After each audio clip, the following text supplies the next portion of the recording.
بسم اللہ الرحمن الرحیم۔ اعوذ باللہ من الشیطان الرجیم، بسم اللہ الرحمن الرحیم۔ عزیز طلباء اور طالبات، السلام علیکم ورحمۃ اللہ وبرکاتہ۔ امید ہے کہ آپ خیر عافیت سے ہوں گے۔ فقہی احکام کے سلسلے میں ہمارا سبق نمبر 77 مکمل ہوا اور اس میں ہمارا موضوع واجب غسل تھا۔ واجب غسل میں ہم نے 6-7 قسمیں جو واجب غسل کی تھیں وہ مکمل کر لی تھیں، اور دوسرے حصے میں ہم نے محتضر یعنی احکام میت پڑھے تھے، اور ان کا تسلسل جاری و ساری ہے۔ آج سبق نمبر 78 یعنی 78 سبق نمبر، اور اس کا عنوان جو ہے وہ محتضر یعنی میت کے احکام ہے۔ تو آئیں اس سلسلے میں ہم توضیح مسائل کے مسئلہ نمبر 526، 527، 528، 529، 530 اس طرح ہم انشاءاللہ پڑھیں گے۔ جی، مسئلہ نمبر 526، اس کا عنوان بھی میت کے احکام ہے، اور اس کا متن کچھ یوں ہے کہ کسی کی جان سختی سے نکل رہی ہو تو اگر اسے تکلیف نہ ہو تو اسے اس جگہ لے جانا جہاں وہ نماز پڑھا کرتا تھا مستحب ہے۔ تو جان نکلتے وقت، روح کے قبض ہونے کے وقت، انسان کو مرتے وقت اس وقت تکلیف دہ مرحلہ ہوتا ہے تو اس جگہ پہ لے جانا چاہیے جہاں وہ نماز پڑھتا تھا۔ جی، یہ تو تھا مسئلہ نمبر 526۔ مسئلہ نمبر 527، اس کا عنوان بھی میت کے احکام ہیں، محتضر کے احکام ہے۔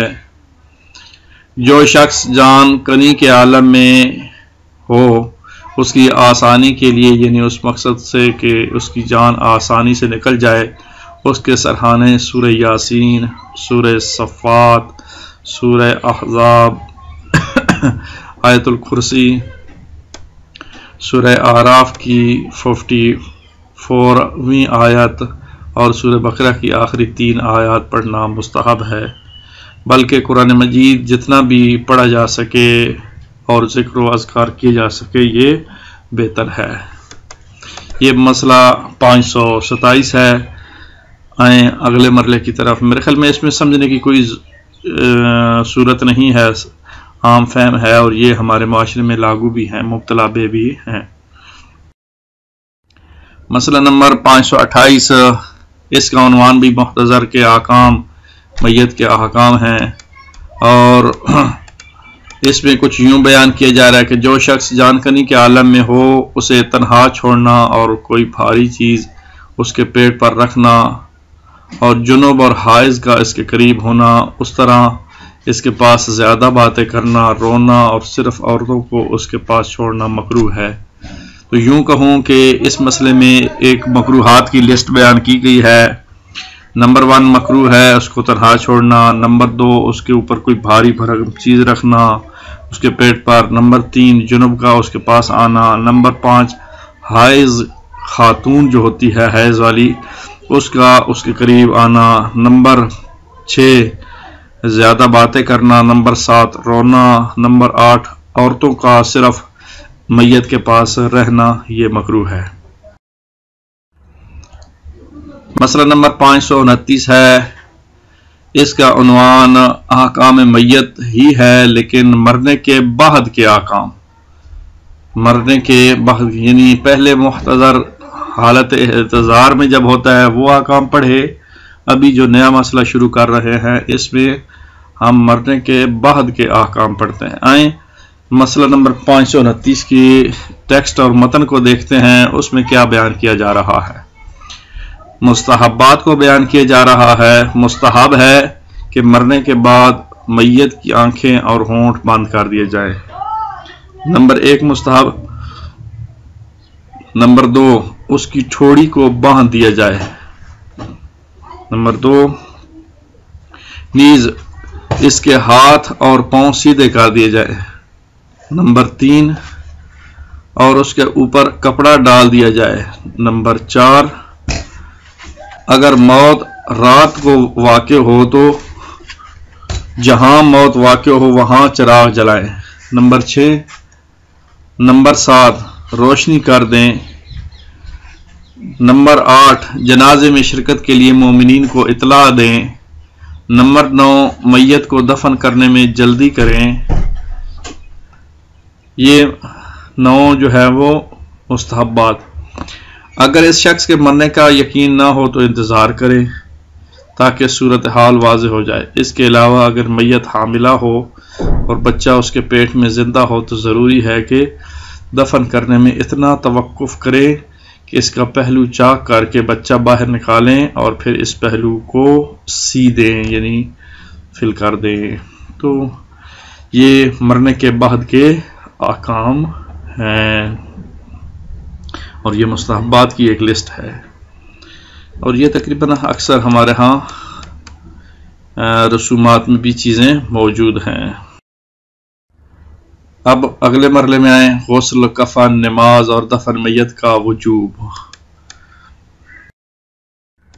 مسئلہ نمبر 530 ہے، کسی مسلمان کا غسل، حنوط، کفن، نماز میت اور دفن خواہ وہ اثنا عشری شیعہ نہ بھی ہو اس کے لیے ولی پر واجب ہے۔ دیکھیں، میت کو دفنانا، غسل دینا، حنوط کرنا وہ شیعہ اثنا عشری نہ بھی ہو تب بھی واجب ہے، لیکن ضروری ہے کہ ولی خود ان کاموں کو انجام دے، خود انجام دے یا دوسروں کو ان کاموں کے لیے معین کرے۔ اگر کوئی شخص ان کاموں کو ولی کی اجازت سے انجام دے تو ولی سے وجوب ساقط ہو جاتا ہے، بلکہ اگر دفن اور اس کے مانند دوسرے امور کو کوئی شخص ولی کی اجازت کے بغیر انجام دے تب بھی ولی سے وجوب ساقط ہو جاتا ہے، اور ان امور کو دوبارہ انجام دینے کی ضرورت نہیں۔ اگر میت کا کوئی ولی نہ ہو یا ولی ان کاموں کو انجام دینے سے منع کرے تب بھی باقی مکلف لوگوں پر واجب کفائی ہے کہ میت کے ان کاموں کو انجام دے۔ اگر بعض مکلف لوگوں نے انجام دیا ہو تو دوسروں سے وجوب ساقط ہو جاتا ہے۔ یہاں واجب کفائی لفظ آیا ہے۔ واجب کفائی وہ واجب ہوتا ہے معاشرے میں جس معاشرے میں لوگوں پر واجب ہوتا ہے کوئی ایک انجام دے دے تو پھر دوسروں پر ساقط ہو، لیکن اگر کوئی بھی نہ انجام دے ساروں پر واجب رہتا ہے، عذاب ساروں پر آتا ہے۔ اس کی مثال یہی ہے، اگر کسی مسلمان کو کسی نے غسل نہیں دیا، کسی نے کفن نہیں دیا، کسی نے نماز میت نہیں پڑھی، کسی نے دفن نہیں کیا تو عذاب سارے لوگوں پر آئے گا، لیکن اگر اس معاشرے میں ایک بندے نے بھی انجام دے دیا تو سارے پہ ساقط ہو جائے گا۔ یہ واجب کفائی ہوتا ہے۔ چنانچہ اگر کوئی بھی انجام نہ دے تو تمام مکلف لوگ گناہگار ہوں گے اور ولی کے منع کرنے کی صورت میں اس سے اجازت لینے کی شرط ختم ہو جاتی ہے۔ مسئلہ نمبر 531، مرنے کے بعد کے احکام کو بیان کیا جا رہا ہے۔ اس مسئلے میں اس کا ٹائٹل بھی یہی ہے۔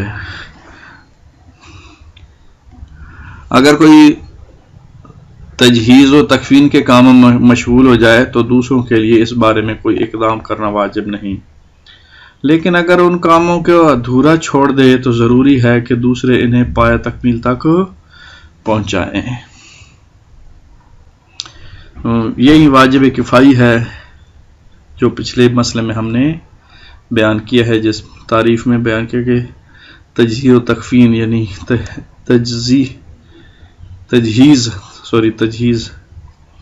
تجہیز یعنی اس کو اہتمام کرنا، غسل و کفن و جنازے کا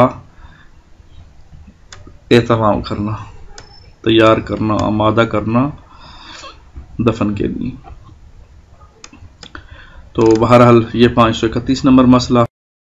532 نمبر مسئلہ، اگر کسی شخص کو اطمینان ہو کہ کوئی دوسرا میت کو نہلانے، کفنانے اور دفنانے کے کاموں میں مشغول ہے تو اس پر واجب نہیں کہ میت کے مذکورہ کاموں کے بارے میں اقدام کرے، لیکن اگر اسے مذکورہ کاموں کے نہ ہونے کا محض شک یا گمان ہو تو ضروری ہے کہ اقدام کرے. ہر ایک پر ضروری ہے کہ وہ اقدام کرے، لیکن اگر کوئی کر رہا ہو تو پھر واجب نہیں ہے کہ وہ یہ کام انجام دیں. مسئلہ نمبر 533 اور اس کا ٹائٹل اور عنوان بھی مرنے کے بعد کے احکام ہیں. تجہیز و تکفین ہے. اگر کسی شخص کو معلوم ہو کہ میت کا غسل یا کفن یا نماز یا دفن غلط طریقے سے ہوا ہے، ضروری ہے کہ ان کاموں کو دوبارہ انجام دے. لیکن اگر اسے باطل ہونے کا گمان ہو، یعنی یقین نہ ہو یا شک ہو کہ درست تھا یا نہیں، تو پھر اس بارے میں کوئی اقدام کرنا ضروری نہیں ہے. دوبارہ اس مسئلے کو سن لیں، سمجھ لیں. یہ نارمل روٹین میں یہ مسئلہ ہے.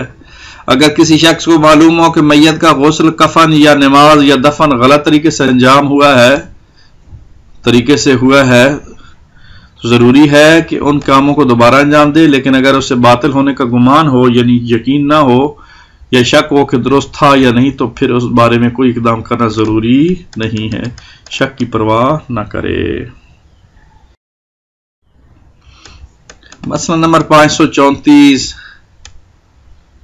اس کا عنوان بھی تجہیز و تکفین ہے. عورت کا ولی اس کا شوہر ہے اور اس کے علاوہ اشخاص جن کو میت سے میراث ملتی ہے، اسی ترتیب سے جس کا ذکر میراث کے مختلف طبقوں میں آئے گا، اور ہر طبقے میں مرد عورتوں پر مقدم ہے.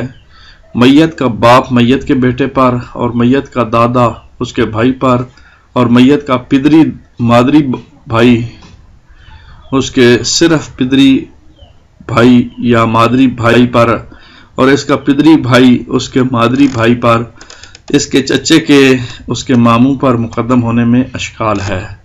یعنی ایک لحاظ سے برابر ہیں اس میت کے احکام کو انجام دینے کے لیے. یہ سارے، چاہے ماں کی طرف سے ہو، باپ کی طرف سے ہو، چاہے دونوں کی طرف سے ہو، چاہے ایک کی طرف سے ہو، چاہے ماموں ہو، چاچا ہو.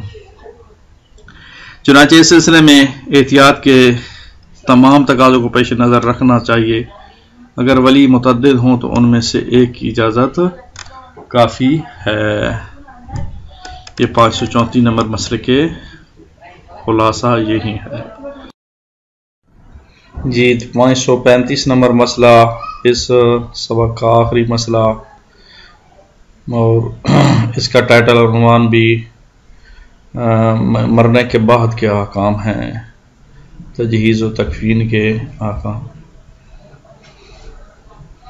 وہ کچھ یوں ہے کہ نابالغ بچہ اور دیوانہ میت کے کاموں کو انجام دینے کے لیے ولی نہیں بن سکتا، اور بالکل اسی طرح وہ شخص بھی جو غیر حاضر وہ خود یا کسی شخص کو مامور کر کے میت سے متعلق امور کو انجام نہ دے سکتا ہو تو وہ بھی ولی نہیں بن سکتا.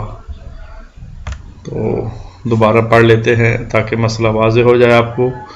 نابالغ بچہ اور دیوانہ میت کے کاموں کو انجام دینے کے لیے ولی نہیں بن سکتا، اور بالکل اسی طرح وہ شخص بھی غیر حاضر ہو، وہ یعنی خود یا کسی شخص کو مامور کر کے میت سے متعلق امور کو انجام نہ دے سکتا ہو تو وہ بھی ولی نہیں بن سکتا. ولی وہ بن سکتا ہے جو حاضر اور موجود ہو، جو انجام دہی میں مدد اور معاون ثابت ہو. تو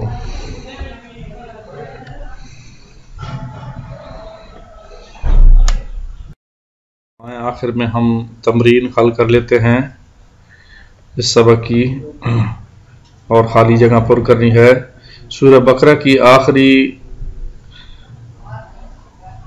ڈیش ڈیش آیات پڑھنا مستحب ہے. یہ ڈیجٹس بتانے آپ نے 1 2 3 4 5 6 7 8 9 کون سا ہے، یعنی کون سا نمبر اس پہ لگے گا. دوسرا جملہ، اگر کسی شخص کو اطمینان ہو کہ کوئی دوسرا میت کو لہلانے، کفنانے اور دفنانے کے کاموں میں مشغول ہے تو اس پر ڈیش ڈیش نہیں ہے، لازم نہیں ہے، واجب نہیں ہے، جائز نہیں ہے کیا یہاں.